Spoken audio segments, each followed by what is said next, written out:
Coucou les amis, c'est moi, je suis de retour.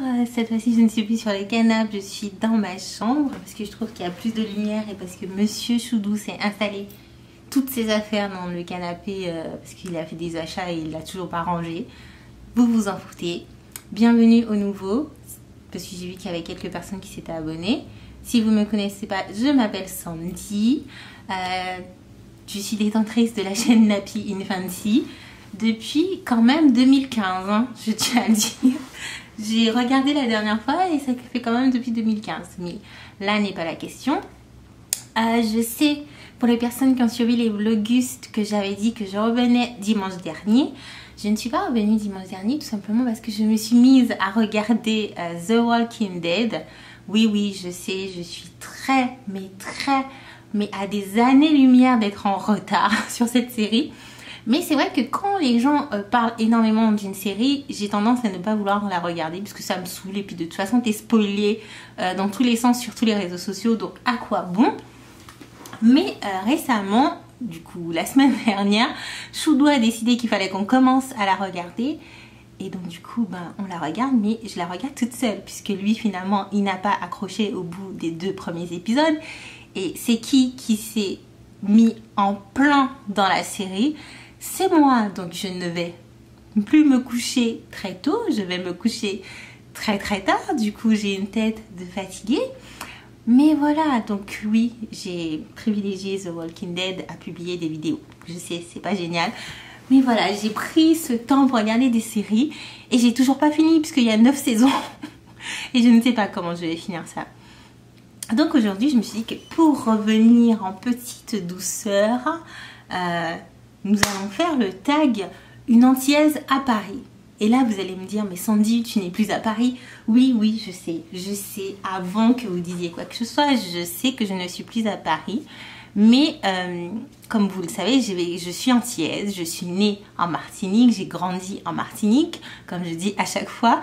Je suis partie pour finir mes études à Paris, puisque j'avais la famille là, donc c'était un peu plus facile pour moi, entre guillemets.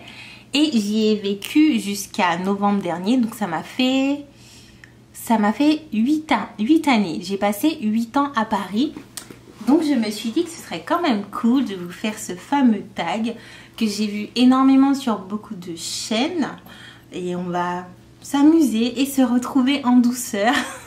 Parce que moi, je dois avouer que ça m'a manqué de ne pas filmer de vidéos. Je dois avouer que quand j'ai arrêté les vlogistes, c'était très bizarre.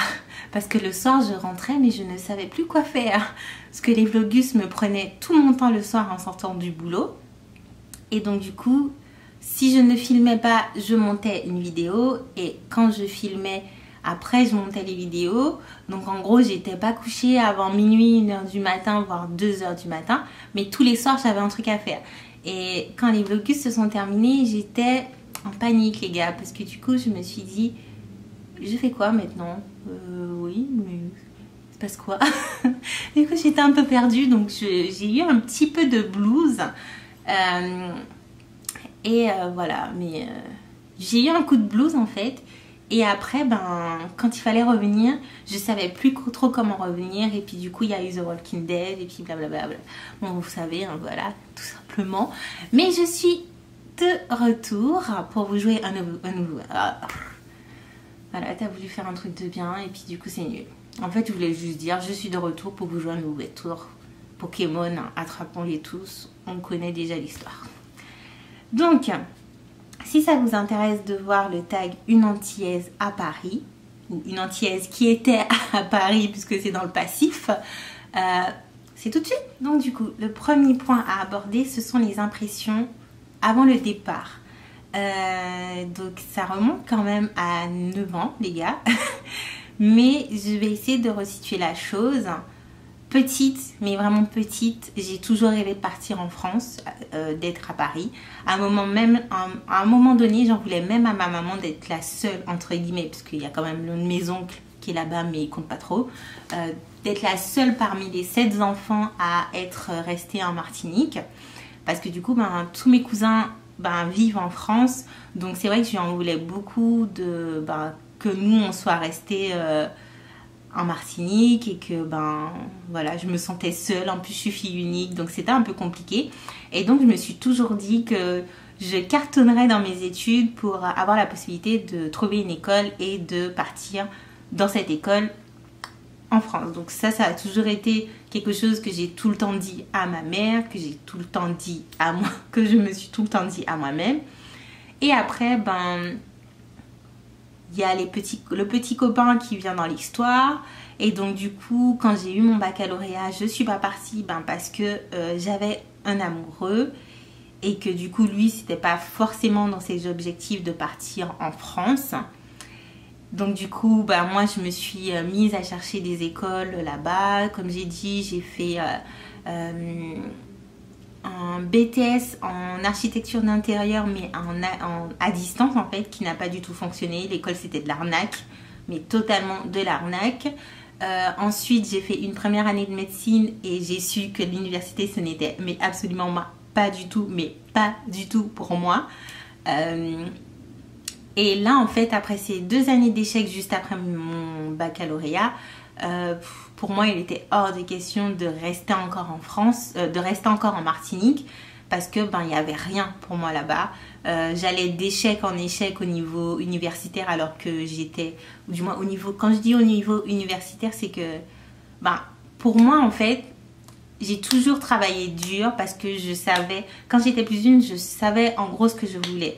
Et quand je dis je savais ce que je voulais, c'était le fait de gagner beaucoup d'argent, d'avoir un poste bien et de réussir professionnellement. Moi, c'était tout ce que je voyais, les histoires de famille et tout ça, fonder une famille, nanana. C'était pas du tout mes objectifs premiers.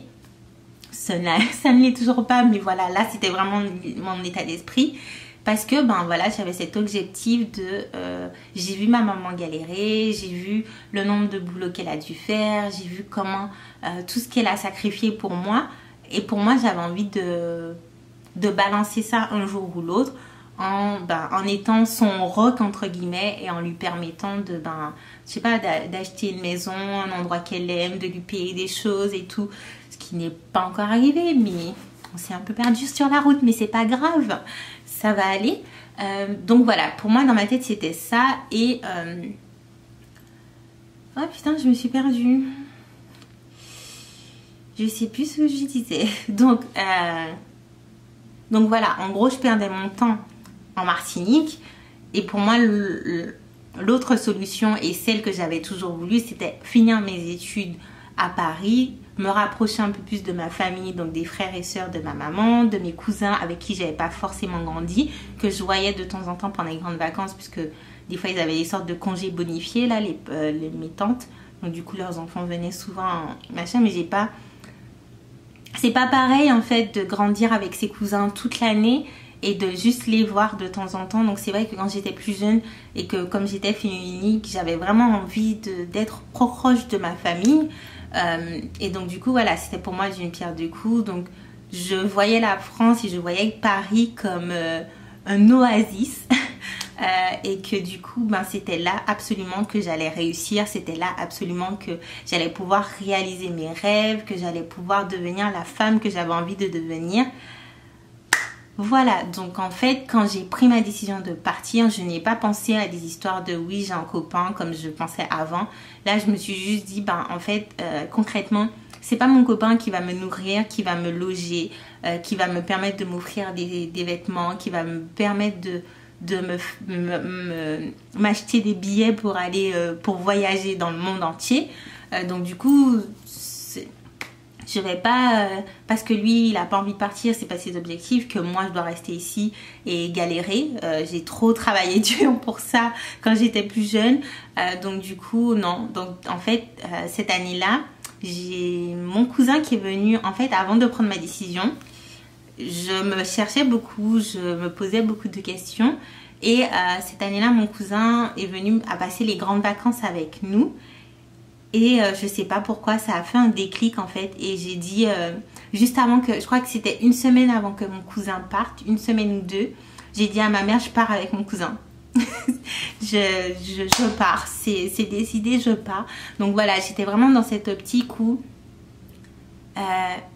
the girl is going to conquer the world. I don't know why, but j'étais vraiment dans cette optique où voilà, c'était mon opportunité, c'était ma chance, j'allais réussir, j'allais y arriver. Donc voilà, c'était ça mon état d'esprit avant de partir. J'étais archi contente, surtout qu'en fait, 2 ans avant ça, et en fait, quand moi je suis restée, moi j'ai tous mes amis avec qui j'ai fait classe et les amis que j'avais qui eux sont partis en fait. Donc j'étais un peu toute seule en Martinique, toute seule dans le sens où j'avais certes ma maman, mes grands-parents, mon amoureux de l'époque, mais mes amis en fait avec qui je sortais, avec qui je parlais, avec qui je faisais plein de choses, n'étaient plus là en fait. Eux ils avaient commencé leur vie à Paris, donc c'est vrai que ça m'a encore plus boosté dans le sens où j'avais vraiment envie de partir. Ensuite, mes impressions à l'arrivée,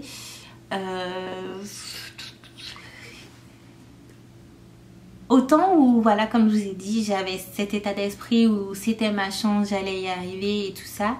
Mes impressions à l'arrivée, ça a été un peu dur.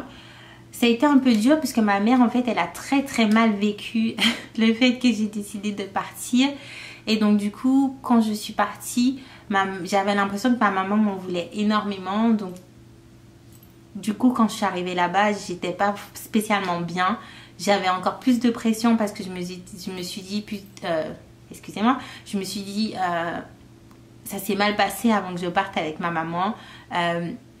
Là du coup je suis là, j'ai pas droit à l'échec, je dois y arriver, je dois tout faire pour y arriver, et pour ne pas la décevoir et pour ne pas que tout ce qu'il y a eu avant mon départ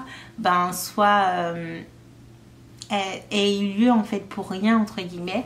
Donc c'est vrai que quand je suis arrivée, j'avais déjà mon état d'esprit était un peu low, n'était plus aussi exaltant et plein d'envie que quand j'ai pris ma décision de partir. Et après, quand tu arrives et que tu connais pas, je connaissais dans une certaine manière parce que j'étais déjà venue en vacances à plusieurs reprises chez ma famille. Mais quand vous arrivez en fait, pour ceux qui ont de la famille là-bas, vous savez déjà, en général vous allez aller chez l'oncle ou la sœur de votre mère qui a soit des enfants ou pas forcément, mais du coup vous êtes plus chez vous, même si tout le monde dit que c'est comme si c'était chez toi, non, fais comme chez toi, blablabla. Ce n'est pas du tout pareil, et du coup ça a été très dur pour moi. Je me rappelle encore les fois où je pleurais dans la chambre parce que j'avais récupéré la chambre de ma cousine qui n'habitait plus là en fait.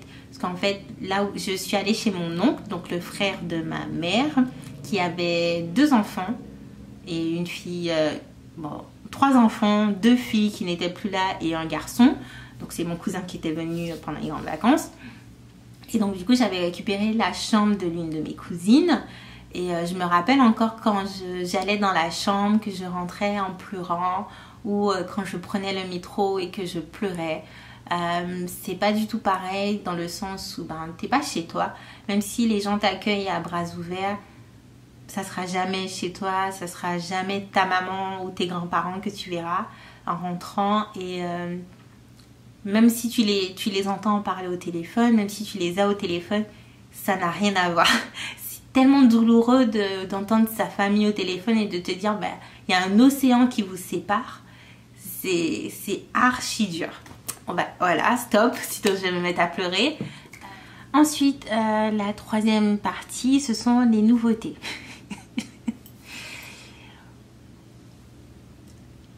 Je pourrais mettre le truc de Scary Movie là. Les nouveautés, il y en avait de partout. C'était nouveau pour moi de me retrouver, comme j'ai dit, toute seule et de devoir faire toutes ces démarches. En fait, ça a été pour moi un grand pas vers la vie d'adulte. J'ai été propulsée, voire éjectée dans la vie d'adulte, mais ça a été mon choix, donc je l'assume. Comme nouveauté, les transports. Alors, pour ceux qui habitent en Martinique et je pense aux Antilles, ça se passe aussi comme ça en Guadeloupe, mais gardez dans l'esprit que j'habitais en Martinique et plus précisément à Sainte-Marie qui est dans le nord. Donc c'est pas le plus au nord, mais c'est dans le nord de la Martinique. Les transports sont presque inexistants. Tu peux rester près de la rue à attendre pendant des heures un taxi qui ne viendra pas. Faites très attention quand je dis taxi, ça n'a rien à voir avec les taxis jaunes ou les taxis que tu as à Paris qui sont des petites voiturettes et tout. Nous les taxis c'est vraiment des sortes de bus, ça peut être des minibus, ça peut être des plus grands bus, mais en général c'est des minibus qui doivent prendre genre 3, 6, près 9 personnes. Tu n'as pas forcément d'arrêt, en fait tu te mets près de la rue. En général, moi je me mettais avec ma maman près de la rue, juste devant chez nous. Et quand tu vois le taxi arriver et qu'il y a ta destination, ou pas forcément, tu l'appelles, tu l'arrêtes, arrêt, et tu fais ça jusqu'à ce que tu arrives à ta petite destination. Sauf que tu peux rester des heures et des heures et des heures et des heures à attendre un taxi parce qu'ils n'ont aucune heure précise. Et même s'ils avaient essayé de mettre des heures précises, ils ne respectent pas. Et le pire dans tout ça, c'est que le mercredi, quand il y a un match de football, ton mercredi est niqué. Excusez-moi du mot, mais laisse tomber. Si c'est mercredi et que tu sais qu'il y a un match, reste chez toi. Ça sert à rien d'aller près de la rue. Il n'y aura aucun taxi. Parce que les messieurs restent chez eux, s'en foutent d'aller travailler et regardent le football pendant qu'il y en a qui essayent d'arriver à Fort-de-France dans le centre-ville ou autre, mais qui ne peuvent pas alors qu'ils ont des démarches à faire, mais c'est tant pis pour nous. Donc c'était pour moi un grand changement, tout en sachant que moi quand j'ai eu mes 18 ans, alors à 16 ans j'ai eu le permis accompagné. J'ai pas trop conduit parce que bon, mon beau-père il est un peu cinglé dans sa tête, donc j'avais pas envie de conduire avec lui. Mais à 18 ans j'ai eu mon permis, donc j'ai eu aussi une voiture. Et donc du coup je pouvais vraiment à 18 ans me déplacer facilement. J'allais à l'école avec ma voiture, j'allais partout avec ma voiture. Et donc du coup quand je suis arrivée à Paris, j'ai su ce que c'était réellement des transports. C'est bien parce qu'il y a beaucoup de transports les gars, c'est bien. Mais quand en 2 heures tu fais le tour de l'île en Martinique, c'est parce que tu l'as décidé, tu as envie de te promener, tu as envie de non. Ou au pire c'est parce que tu es resté coincé dans des embouteillages. Mais quand tu dois prendre 2 heures le matin et 2 heures le soir pour aller à l'école ou pour aller à ton boulot, expliquez-moi en fait, expliquez-moi. Je n'en pouvais plus.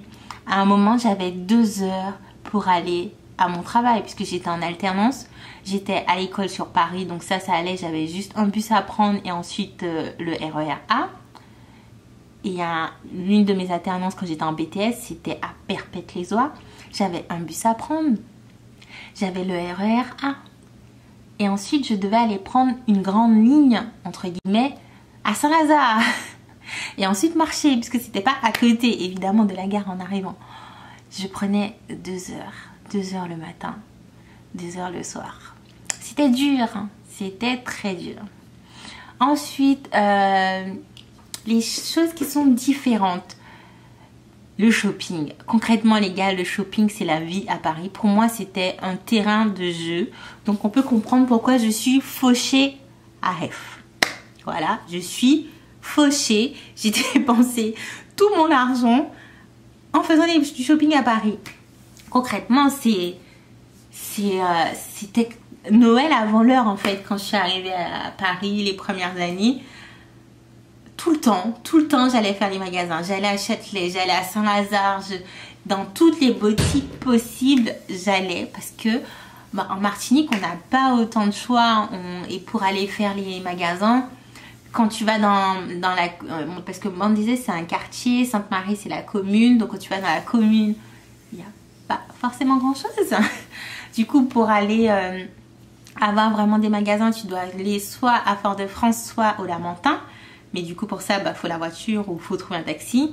Et même quand tu vas là, t'as pas forcément énormément de choix de magasins, de boutiques. Mais apparemment là, ça commence à changer. Donc ça c'est bien. Mais c'est vrai que t'as pas beaucoup de choix comme à Paris. Donc pour moi, c'était vraiment la caverne d'Alibaba, quoi. Je dépensais de l'argent comme ça. Je faisais des vêtements tomber sur moi. J'avais tellement de vêtements dans ma garde-robe qu'il y avait, je crois, près de la moitié que j'avais mis qu'une seule fois. Donc voilà, c'était ça. Ce qui a changé aussi, c'est les soirées. Parce que avant, je crois pas que j'ai dû faire 1 ou 2 soirées en Martinique. Mais j'ai jamais aimé parce que je me suis pas sentie en sécurité en fait en Martinique.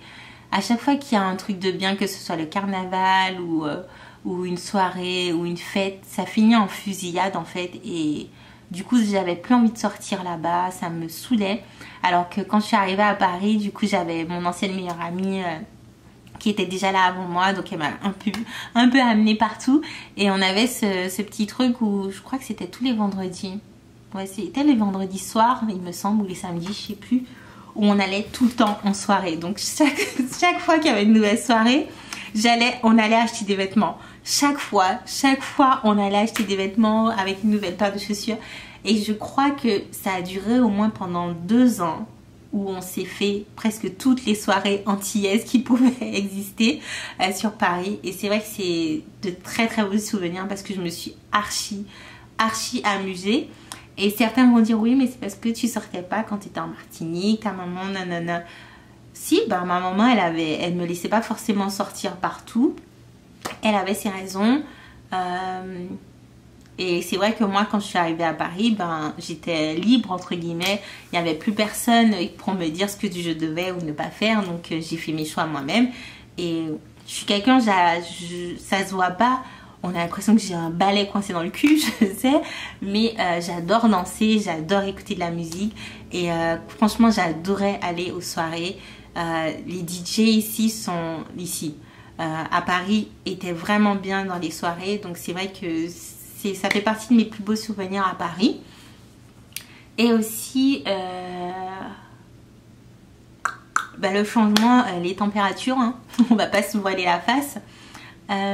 Quand tu passes dans un climat tempéré où il fait chaud, ou des fois le soir tu dois mettre un tout petit gilet tout fin parce qu'il fait un peu plus frais. Nous on a beaucoup de vent, de choses comme ça, et que tu arrives dans un endroit où tu as des saisons concrètement, où tu as la canicule, où tu as l'automne, donc tu vois des feuilles partout, mais tu dois porter un manteau parce qu'il fait frais, beaucoup plus frais qu'en Martinique, et où ensuite soudainement les températures chutent et où là tu dois avoir une doudoune.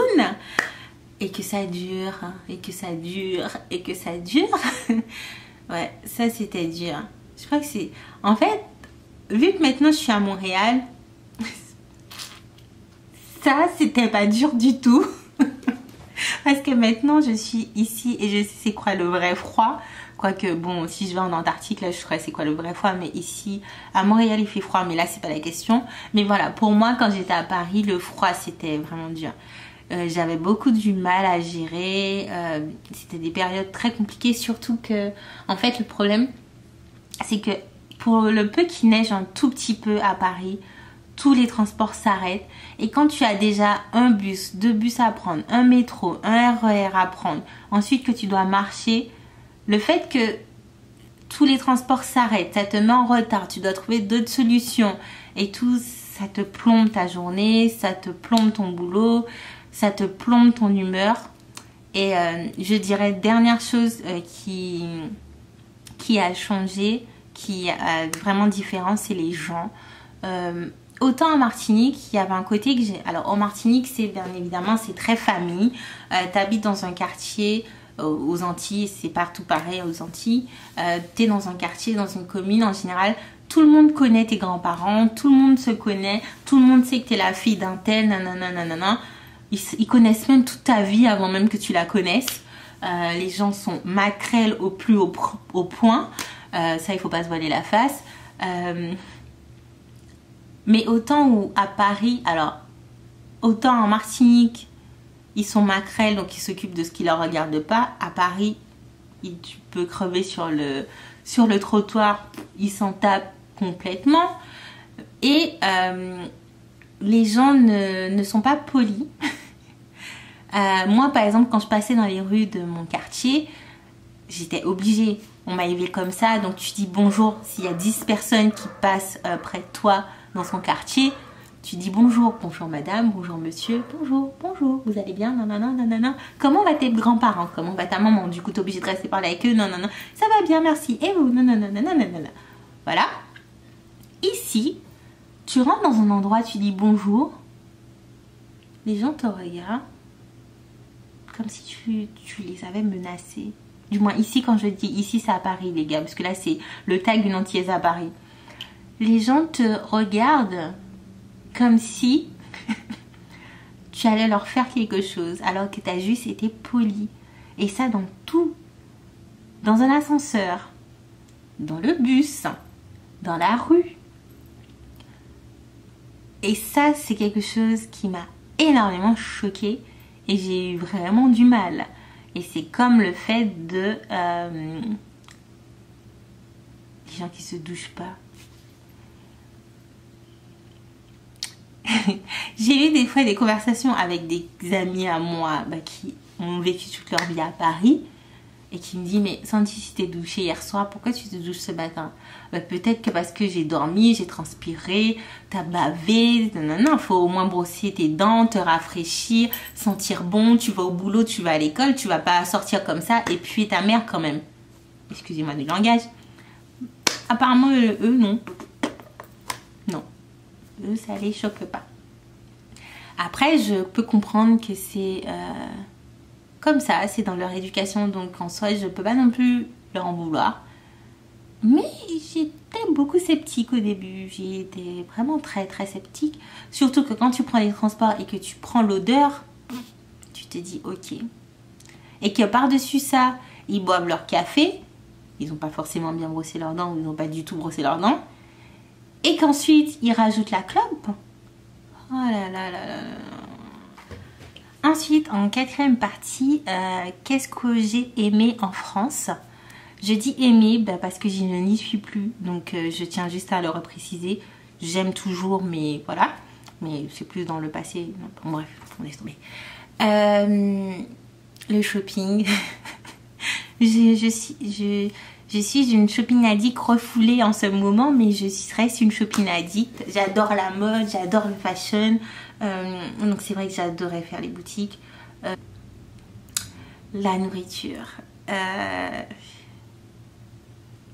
J'adore la nourriture des Antilles. C'est la nourriture de mon cœur. Ça me fait vibrer. C'est ce qui me manque. Les plats de ma grand-mère. Mais c'est vrai que j'adore les pâtisseries. J'adore les pains au chocolat. J'adore prendre un bon café. Donc du coup c'est vrai que ce côté gastronomique à Paris, bon resto me manque. Je vais dire un truc un peu chelou, mais j'adore le quartier de Saint-Lazare. Je crois que c'est le quartier où j'ai passé le plus de temps sur toutes ces années que j'ai passé là-bas. Tout simplement, j'avais mon école là-bas. Quand j'allais au boulot, je passais forcément là-bas. Quand je rentrais pour rentrer le soir, je faisais toujours un arrêt là parce que il y a beaucoup de magasins, il y a Citadium, il y a énormément de choses, il y a plein d'endroits pour manger, tu peux te promener.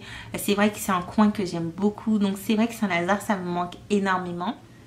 Ensuite, ce qui m'a manqué quand j'habitais à Paris, comme vous vous en doutez, ma famille. Ça a été tellement dur les gars, ça a été vraiment vraiment dur.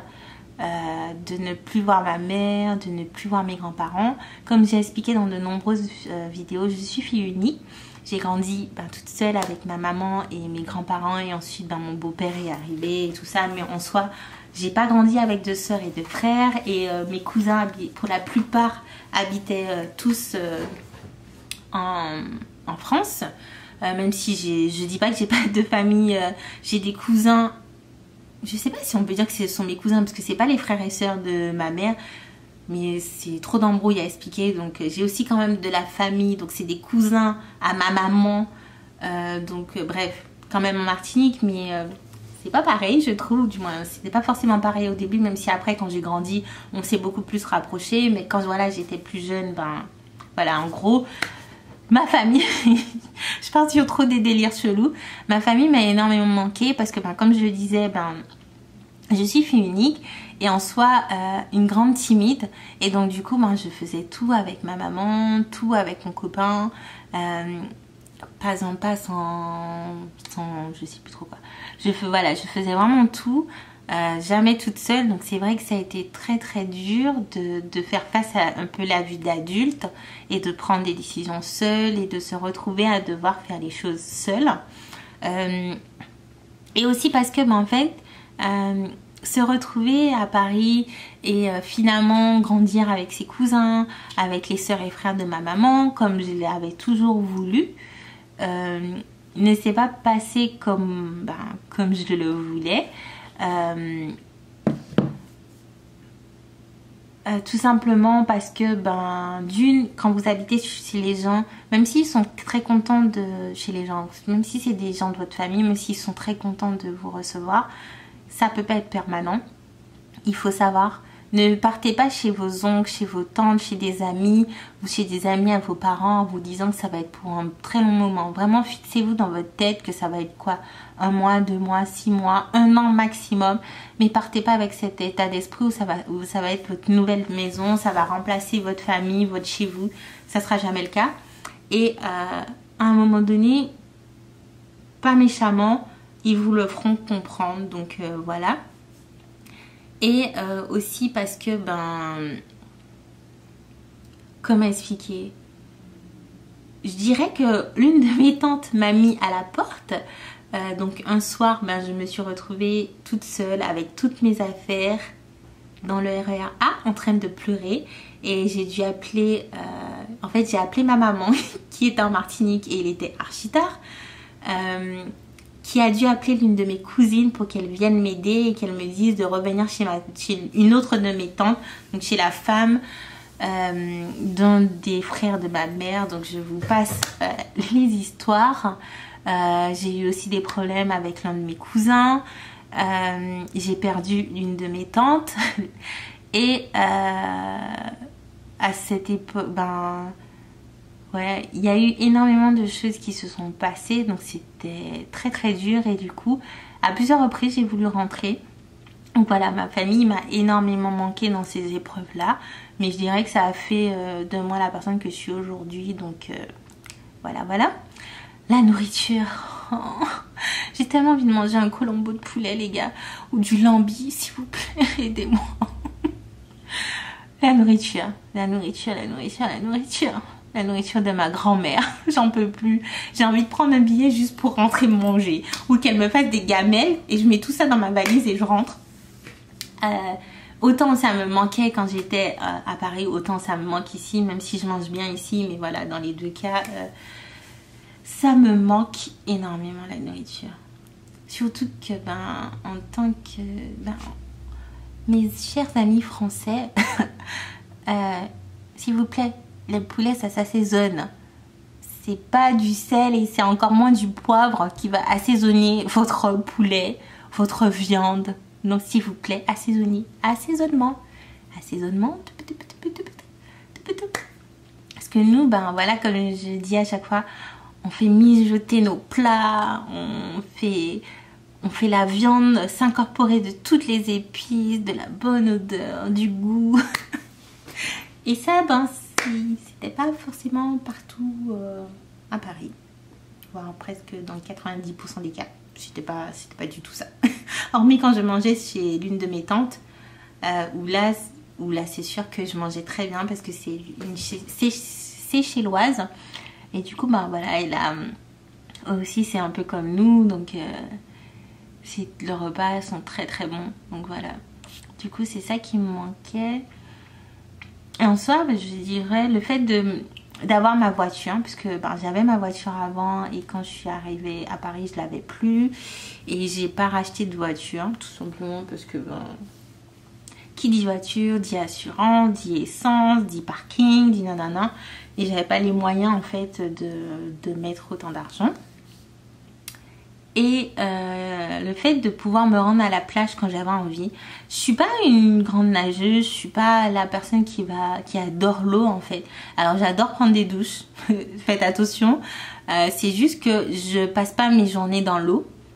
Surtout que ça a tendance à me gratter quand je reste trop longtemps dans l'eau salée. Donc c'est pas ça, c'est juste le fait, je pense que j'adore être dans un endroit où il y a de l'eau, être là, posée sur le sable et regarder l'horizon, regarder l'eau faire sa vie, son travail, se bouger, remuer. Voilà, juste être là en fait sur mon île tranquillement face à la mer, c'est quelque chose aussi qui me manque beaucoup et qui me manquait beaucoup quand j'étais à Paris. Ensuite, ce qui me choque, ce qui m'a choqué, comme je vous ai expliqué, c'est l'histoire des gens qui ne vivent pas en communauté. Surtout que je trouve que quand même en France et à Paris, il y a énormément, je dirais pas d'étrangers, mais il y a énormément de personnes, d'Antillais qui viennent faire leurs études ou travailler, d'Africains, d'Arabes. Il y a vraiment de tout, c'est un melting pot. Et les gens n'arrivent pas à vivre ensemble. C'est du n'importe quoi. Il n'y a pas de chaleur humaine. Il n'y a pas... Autant je me plaignais parce qu'en Martinique, les gens s'occupent trop de ta vie. Ils connaissent des choses que même toi, tu connais pas et tu te dis, mais d'où ils viennent sortir ça alors que c'est ta vie quand même dont on parle. Ils se mêlent trop de ce qui ne leur regarde pas avant de balayer devant chez eux. Mais à Paris, les gens s'en tapent en fait complètement de toi. Tu peux mourir là et... Peut-être que j'exagère aussi, je mets trop les grosses choses, mais c'est l'impression que moi j'ai eue et c'est ce qui m'a laissé de Paris. Voilà, c'est vraiment ce qui m'a choquée. Ah oui, et le fait aussi d'être dans une boîte de sardines quand tu prends le métro ou le RER, les gens te poussent. Après, je dis, tu vas me dire, Sandy, mais tu sais, c'est un peu partout pareil. Alors ici, à Montréal, c'est pas comme ça. Et même si c'est comme ça dans certains pays asiatiques, il faut arrêter de comparer et de dire que c'est normal qu'on soit tous entassés comme des sardines, et je pèse mes mots parce que les sardines ont plus de place que nous lorsqu'on prend le métro. Eux, ils sont bien placés, non, ils ne sont pas trop étouffés, il y a de l'espace dans la boîte de sardines. Quand toi, tu es dans le RER A, RER B ou le métro, la ligne 13, ma chère petite ligne 13, expliquez-moi, est-ce qu'on est des humains ou pas? Je crois pas. Non. On dirait des animaux, même si on a un instinct animal. Mais non, non, je ne suis pas d'accord. J'espère que ça a changé, parce que là, en octobre, je rentre à Paris pendant quelques jours. Ne me faites pas suer, s'il vous plaît. Je ne veux pas sentir d'odeur de clope, de puanteur, de transpiration de merde. Je veux retrouver des gens civilisés, s'il vous plaît, faites ça pour moi. Et aussi, mon point final, en fait, c'est par rapport à l'ignorance des gens. Que je me rappelle, en fait, quand j'étais à l'école et que on nous saoulait, mais complètement, pour qu'on apprenne toutes les villes de France, tout ce qui s'est passé, toute l'histoire de la France, tout, et que quand tu arrives à Paris, que tu vas dans une école ou que tu discutes avec des gens, eux n'ont mais aucune, même pas la moindre idée de la Martinique ou des Antilles, de comment ça se passe, de comment on vit. Pour eux, on dirait qu'on est dans un dessin animé où c'est tout le temps farniente, les pieds allongés sur le sable blanc, qu'on ne travaille pas, qu'on n'a pas reçu d'éducation, qu'on est des sauvages qui vivent en pleine nature. Ah putain, s'il vous plaît. Vous pouvez pas me dire que nous, aux Antilles, on nous rabâche avec des livres d'histoire, de géographie, pour qu'on soit cultivé, éduqué sur l'histoire de la France, sur l'histoire de l'Union européenne, mais que nous qui faisons partie de la France, parce que la Martinique est une île française, je ne sais pas si vous êtes au courant, les Français, nés en France, oui, ou même ailleurs, ne sont pas au courant de comment c'est la Martinique, de l'histoire de la Martinique. Au lieu de nous apprendre l'histoire de notre propre île, on nous saoule à nous apprendre l'histoire générale de la France et de l'Union européenne. Mais eux, ils s'en tapent de nous. Puisque quand tu arrives à Paris et que tu parles, les gens sont surpris en disant « Mais moi, je ne savais pas, je ne pensais pas qu'il y avait de route, je ne pensais pas qu'il y avait ci, je ne pensais pas que vous aviez un bon niveau d'éducation, je ne pensais pas que vous aviez d'école, moi, je pensais que les gens n'avaient pas de diplôme. »